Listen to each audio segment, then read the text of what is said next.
19-year-old Jayden Ray of Winger, Minnesota has now been charged with second-degree attempted murder intentional and first-degree assault, great bodily harm in connection to a bar brawl in McIntosh, Minnesota early Sunday morning.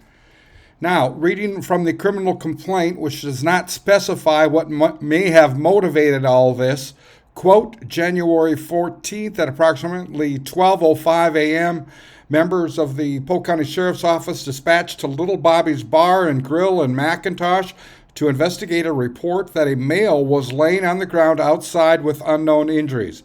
When a deputy arrived, he saw a male who was later identified as SSJ laying on the ground. The temperature was well below zero at that time. The deputy noted that SSJ had a laceration on his left cheek and blood in his face and hands.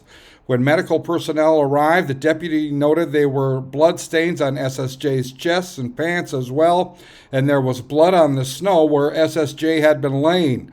SSJ was later transported to the hospital in Fosston and then to a hospital in Fargo. That victim has survived. Back to the criminal complaint.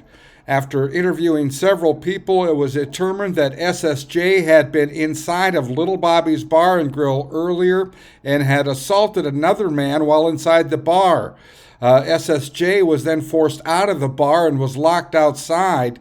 The man who was assaulted in the bar called his father and explained that he had been assaulted. When that victim's father arrived outside of the bar, SSJ assaulted him as well, and that man returned home.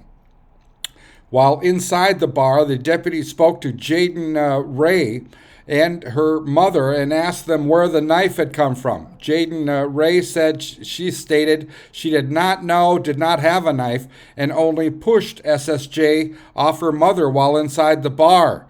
The deputy noted that Jayden Ray had some blood on her clothing.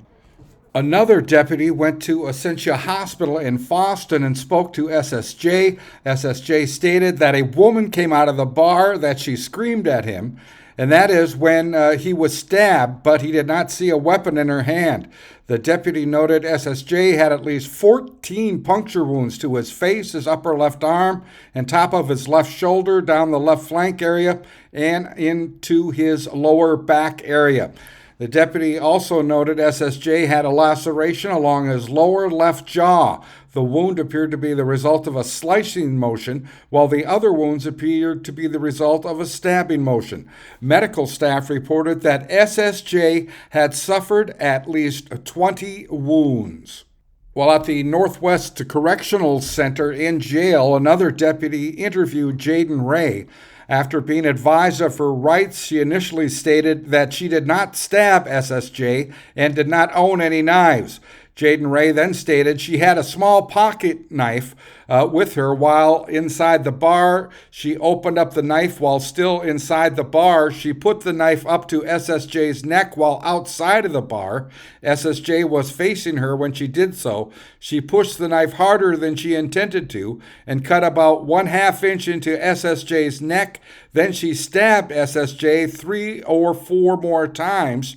She then ran and threw the knife away. When she came back, she saw SSJ in a pool of blood. She did not remember stabbing SSJ more than 3 or 4 times, and she was angry when she stabbed SSJ.